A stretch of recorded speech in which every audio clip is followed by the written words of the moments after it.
अजीज दोस्तों, अस्सलाम वालेकुम, नमस्ते, सत श्री अकाल, जय जिनेंद्रा, गुड आफ्टरनून। अजीज दोस्तों, पाकिस्तान पे जाने से पहले ज़रा एक ये मेरे सामने आया है। ये जो मैं वाक़या आपको बता रहा हूँ, ये तबक़ात इब्न साद सीरत नबी के किताब में है। ये वैसे तो इस वाक़े की ये डिटेल है, लेकिन ये वाक़या सबको पता है और ये कंफर्म एक वाक़या है प्रॉफिट मोहम्मद के ज़माने का। प्रॉफिट मोहम्मद की कई जंगें हुई हैं। ज़िंदगी के पहले 53 साल जब तक वो मक्का में थे तब तक कोई जंग नहीं हुई थी इनकी, लेकिन मदीना आने के बाद इनकी बेशुमार जंगें हुई और फिर इस्लाम की वो जंगें आज तक चल रही हैं। एक जंग हुई थी बनु करीता। अब मैं बनु करीज़ा की आपको जंग के हवाले से एक वाक़या बता रहा हूँ। जिन्होंने लिखा है उन्होंने तो वाह वाह सुभान अल्लाह ये सब चीज़ें, लेकिन आज के दौर के हिसाब से आप ज़रा देखें, वैसे तो उस दौर के हिसाब से भी आज के दौर के हवाले से इसको देखें कि जब बनु करीज़ा को हरा दिया प्रॉफिट मोहम्मद की फ़ौज ने, तो माल गनीमत तकसीम हो रहा था और साथ में औरतों की तकसीम हो रही थी, जो लड़कियां और औरतें ग़ुलाम बनाई गई थीं। तो सबके हिस्से में कुछ औरतें और लड़कियां आईं, तो प्रॉफिट मोहम्मद डिस्ट्रीब्यूशन कर रहे थे, तो एक सफ़िया बिन्त हई आई, तो प्रॉफिट मोहम्मद ने वो अपने एक सहाबी वही कल्बी को दे दी। तो लोगों ने कहा कि प्रॉफिट मोहम्मद ये बहुत छोटी उम्र की है और बहुत खूबसूरत है और ये तो बहुत बड़े घराने से ताल्लुक़ रखती है, ये तो आपके काबिल है, इसको आप रखें, आपने इसको वही कल्बी को क्यों दे दिया? तो प्रॉफिट मोहम्मद ने वही कल्बी से कहा कि वो मुझे तुम वापस करो। तो उसने कहा आप मुझे इसके बदले में क्या देंगे, ये तो मेरी हो गई है। तो प्रॉफिट मोहम्मद ने 2 लड़कियां और 7 जानवर दिए और उसके बदले में वो लड़की वापस ले ली। वापसी के रास्ते पे ही उसी दिन शाम को टेंट वेंट लगा के रात गुजारने के लिए उधर ही रुके और फिर वो लड़की सफ़िया बिन्त हई को उन्होंने अपने लोगों के हवाले किया। उम्मे सलीम एक खातून थी, उनके हवाले के इसको खूब तैयार करके लेके आओ। और फिर रात प्रॉफिट मोहम्मद ने सफ़िया बिन हई उस लड़की के जो कि ग़ुलाम बनाई गई थी उधर से, उसके साथ गुजारी। सुबह को जब प्रॉफिट मोहम्मद सो रहे थे तो उनको खटखट की आवाज़ आई, तो वो बाहर निकले तो देखा कि एक सहाबी अबू अय्यूब तलवार पकड़ के वहाँ पे चौकीदारी कर रहे थे। तो प्रॉफिट मोहम्मद ने पूछा कि तुम यहाँ पे चौकीदारी क्यों कर रहे हो? तो उन्होंने कहा दरअसल ये लड़की है ना सफ़िया बिन्त हई, इसकी अभी अभी शादी हुई है और इस जंग में इसका शौहर, अभी ये शादी हुई थी लेकिन सुहागरात अभी नहीं मनाई गई थी, तो शौहर, बाप, ससुर और पूरा ख़ानदान के आदमी सब कत्ल कर दिए गए थे इस जंग में मुसलमानों के हाथों। तो मुझे डर था कि कोई इसका रिश्तेदार कहीं हमला ना कर दे।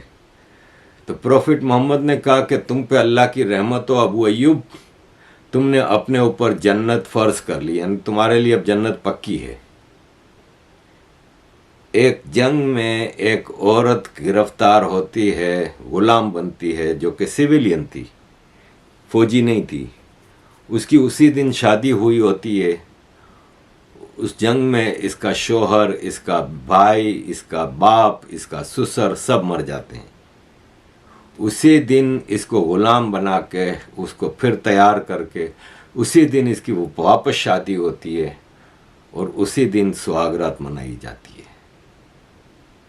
मैं चैलेंज करता हूँ जितने इंटेलेक्चुअल्स हैं, चाहे वो मुसलमानों के हैं कि गैर मुस्लिमों के हैं, आप पूरे हिंदुस्तान की तारीख उठा के मुझे दिखा दें कि इस किस्म का कोई एक वाक़या हो।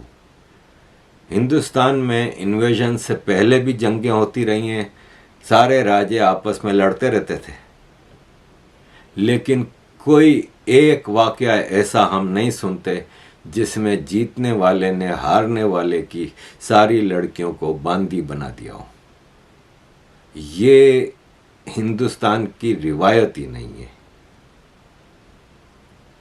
बस मेरा मकसद ये वाकया आपको बताना था, बाकी आप सब समझदार हैं जो इसको जिस तरीके से सोचे।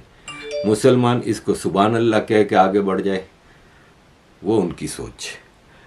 अजीज़ दोस्तों, इसी हवाले से ये साहब हैं एक तकरीर कर रहे थे पाकिस्तान में कि इस्लाम को सबसे ज़्यादा ख़तरा मुसलमानों से है पाकिस्तान में, इसलिए कि पाकिस्तान में कोई मुसलमान बचा ही नहीं है। शिया सुन्नी को काफिर कहता है, सुन्नी काफिर को क्या कहता है, आप खुद इनके मुंह से सुन लें। आए खुदा इस्लाम को मुसलमानों से महफूज रख। मैंने कहा जी इस्लाम को मुसलमानों से ही खतरा है, कहते हैं सबसे ज़्यादा खतरा मुसलमानों से ही है। और ये बात सही है और ये बात हकीकत है। इस वक्त इस्लाम अगर पाया जाता है तो इंडिया में पाया जाता है, क्योंकि हिंदू मुसलमानों को मुसलमान समझते हैं। इस्लाम अगर पाया जाता है तो इसराइल में पाया जाता है, क्योंकि यहूदी मुसलमानों को मुसलमान मानते हैं। पाकिस्तान में मुसलमान दूसरे को मुसलमान नहीं मानता।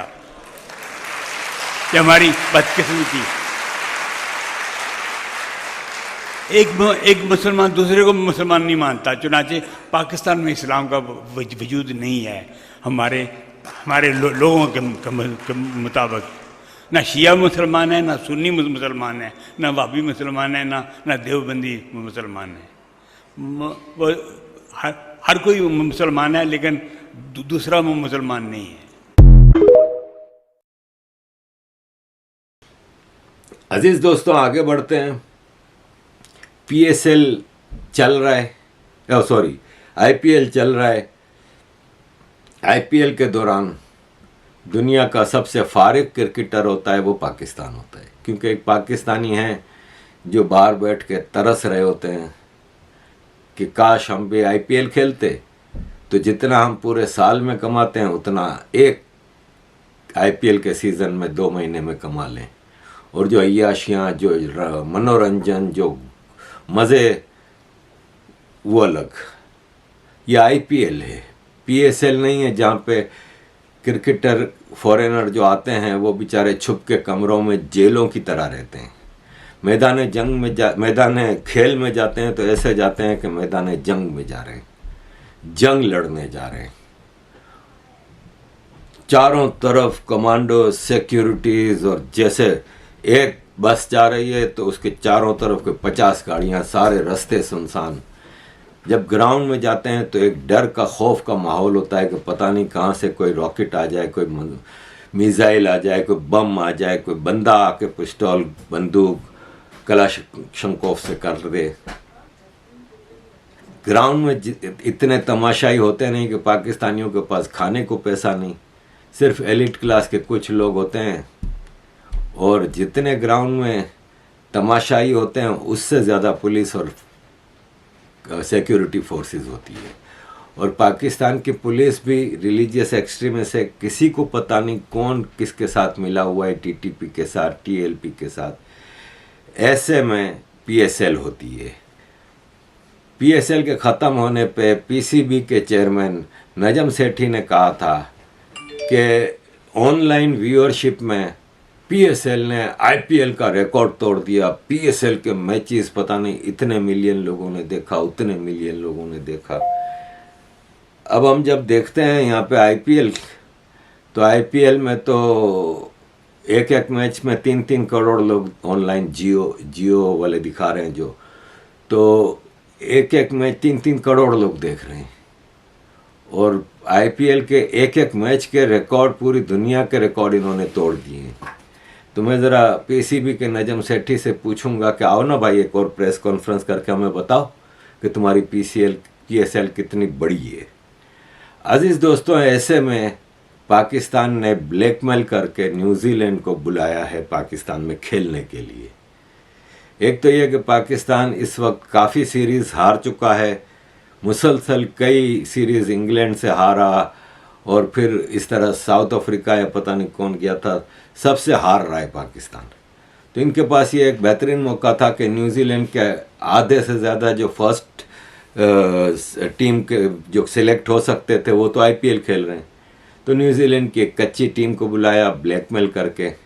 मैं दुआ करता हूं कि न्यूजीलैंड की टीम वापस खैरियत से अपने मुल्क पहुंच जाए, क्यों और उनके साथ वो सलूक ना हो जो उन्हीं के न्यूजीलैंड के साइमन डूल ने बताया था कि एक जेल की तरह मुझे रहना पड़ा, कई कई दिन में भूखा रहा और मेरे साथ बहुत बुरा सलूक हुआ। तो पाकिस्तान में आप और कुछ तवक्को कर नहीं सकते।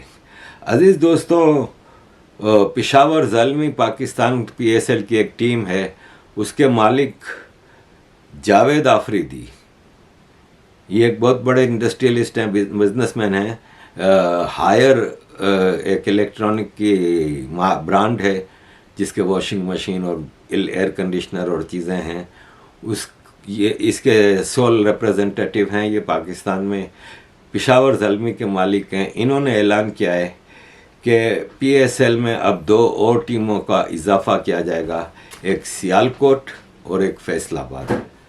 तो फिर पीएसएल पाकिस्तान सुपर लीग के बजाय आप इसका नाम पंजाब सुपर लीग रखते हैं। इसकी वजह यह है कि इसमें एक टीम सिंध, एक टीम बलूचिस्तान और एक टीम पेशावर के नाम पे, 3 प्रोविंसेस के नाम पे एक एक टीमें हैं। बाकी 5 टीमें, अगर ये 2 टीमें आती हैं, 5 टीमें पंजाब से। अब आप कहेंगे इस्लामाबाद तो पंजाब नहीं, तो इस्लामाबाद पंजाब में ही है भाई। ये इसको फेडरल कैपिटल बनाया था तो पंजाब से अलग किया गया था। ये तो गांव था, रावलपिंडी के पास गांव था, छोटा सा बिल्कुल गोठ था। इसको कैपिटल बनाया गया, डेवलप किया गया, तो ये रावलपिंडी की हुदूद में आता था। ये पंजाब ही है। तो एक टीम इस्लामाबाद की, एक लाहौर की, एक मुल्तान, 6 में से 3 टीमें तो इस वक्त ऑलरेडी पंजाब की हैं।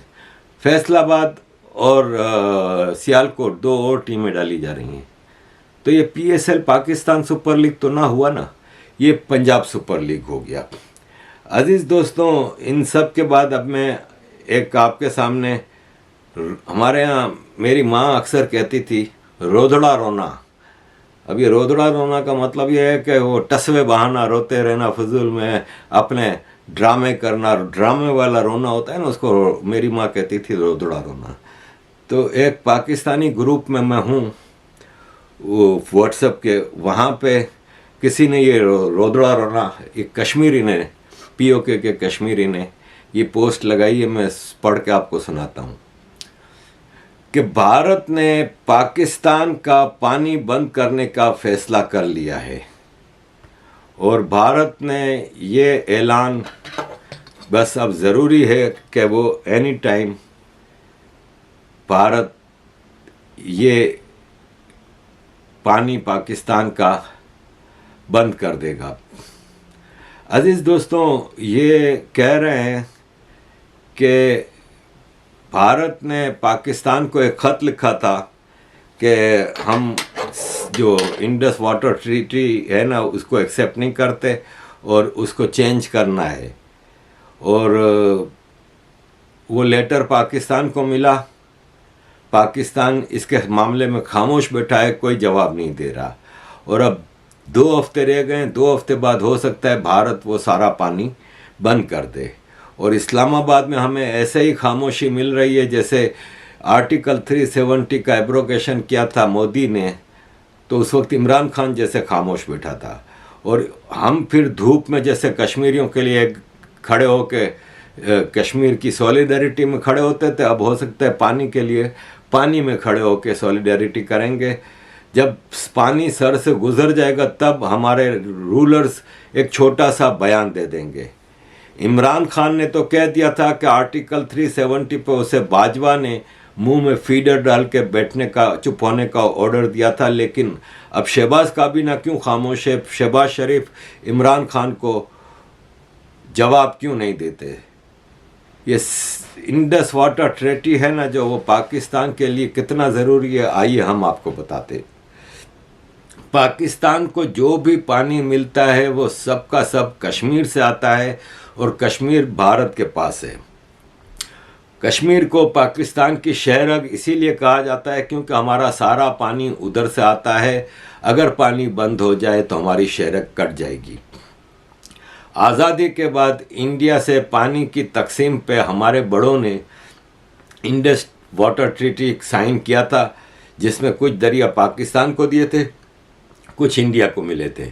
लेकिन फिर इंडिया ने हमारी तरफ आने वाले दरियाओं पे डैम बनाने शुरू कर दिए और उन पे मुसलसल कट लगाकर पानी अपने दरियाओं की तरफ मोड़ना शुरू किया, जिस पे पाकिस्तान प्रोटेस्ट तो करता रहा। लेकिन अब इंडिया ने इंडस वाटर ट्रीटी एग्रीमेंट को ख़त्म करने का नोटिस भेजा है। यानी इंडिया का हुक्म है कि अब ये मुआहिदा नहीं चलेगा और उसकी जगह नया एग्रीमेंट करो, वरना ये तो ख़त्म समझो, हम पाकिस्तान को पानी नहीं देंगे। पाकिस्तान का पानी बंद करना ऐलान जंग है।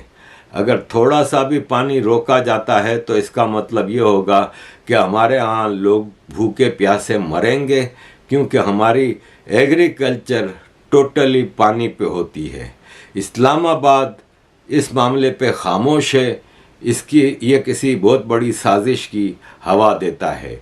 इमरान खान ने भी आर्टिकल 370 पे अमेरिका के सदर डोनाल्ड ट्रंप के ऑर्डर पे खामोशी इख्तियार की थी, जिसका नतीजा ये निकला कि इंडिया को और हौसला मिला और उसने वहाँ पे सारे कश्मीरियों से सारी चीज़ें छीन के अपने हिंदुओं को दे दी।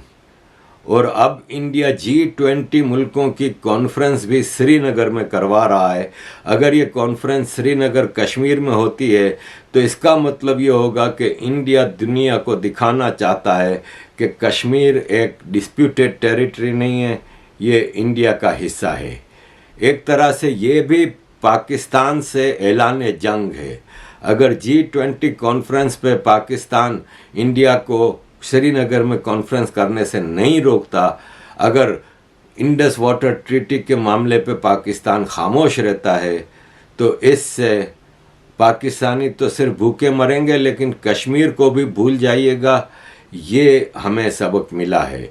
अगर पाकिस्तान ताकत से इंडिया को रोकता है या हिंदुओं से महदूद पैमाने पे लिमिटेड वॉर करता है, जो कि हमें लगता नहीं है, लेकिन फिर इंडिया को हम इस तरह मौका देंगे और इंडिया एक भरपूर हमला करेगा। और याद रहे, मोदी पहले ही मौके की तलाश में बैठा हुआ है कि इसकी आड़ में वो आज़ाद कश्मीर यानी POK पे भी कब्जा कर ले। पाकिस्तान के चारों तरफ घेरा तंग किया जा रहा है। कबायली इलाकों यानी फाटा में टेररिस्टों को सरगर्म किया गया है और तहरीक इंसाफ फौज के खिलाफ नफरत उंडेल के फौज और पब्लिक को एक दूसरे के खिलाफ खड़ा कर रही है।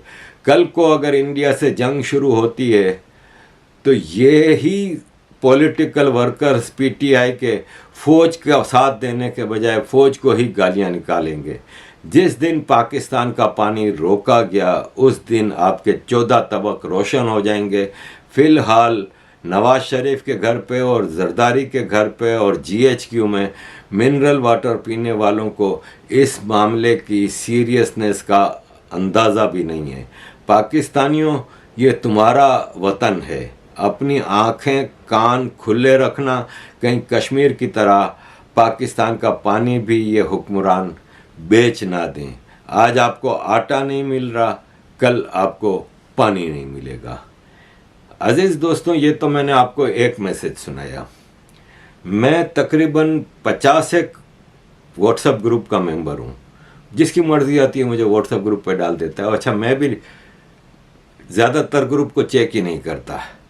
इसमें से कोई तकरीबन 10-12 मैं पाकिस्तानी डायस्पोरा के ग्रुपों में भी हूँ, तो उसमें इस तरह का प्रोपेगेंडा ज़बरदस्त चल रहा है। अच्छा, इसमें पानी वाला मामला तो मैंने भी अपने उसमें बताया था आपको अपनी वीडियोस में कि इंडिया ने वार्निंग तो दे दी है पानी इंडस वाटर ट्रीटी की, और मैं आपको याद होगा 1.5 साल पहले एक प्रोग्राम पूरा उस पर कर चुका हूँ रवि रंजन जी के साथ, जिसमें हमने पूरे हिस्टोरिकल डॉक्यूमेंटेशन के साथ 1950s में और क्या एग्रीमेंट हुआ था इंडस वाटर ट्रीटी का, और किस तरह उसमें जो दो पावरफुल दरिया थे वो पाकिस्तान को मिले थे, और उस वक्त की भारत की कांग्रेस की कमज़ोर सरकार ने दो कमज़ोर दरिया भारत को दिए थे। अब क्या है कि भारत के ज़्यादातर दरिया तो वो हैं जो पाकिस्तान की तरफ नहीं आते, मतलब जो आते हैं वो पाकिस्तान को मिल गए हैं। अब पंजाब में 5 दरिया बहते हैं पाकिस्तान के, और पावरफुल दरिया जो है ना वो पंजाब को दे, मतलब पाकिस्तान को दे दिए हैं। तो भारत, मैंने उस प्रोग्राम में भी साल 1.5 साल 2 साल पहले कहा था कि अब वक्त आ गया है कि इंडस वाटर ट्रीटी चेंज किया जाए, और ये अब ज़रूरी है। और प्राइम मिनिस्टर नरेंद्र मोदी जी भारत की जो हिस्टोरिकल गलतियां हैं जो पिछली सरकारों ने की थी, इसको आहिस्ता आहिस्ता करेक्ट कर रहे हैं और चीज़ों को भारत की फेवर में लेके जा रहे हैं। ये पानी कश्मीर से आता है, कश्मीर भारत का है, और भारत का पानी पहले हक भारत का बनता है। भारत ये कहीं नहीं कह रहा कि हम पाकिस्तान को पानी नहीं देंगे, लेकिन उस इंडस वाटर ट्रीटी को अब चेंज करना है और डिस्ट्रीब्यूशन ऑफ वाटर को अब जस्टिफाई करना है, और तरीके से इंसाफ से भारत को भी जितना हक है उतना पानी मिलना चाहिए। अजीज दोस्तों, thank you very much for all your support. Keep supporting.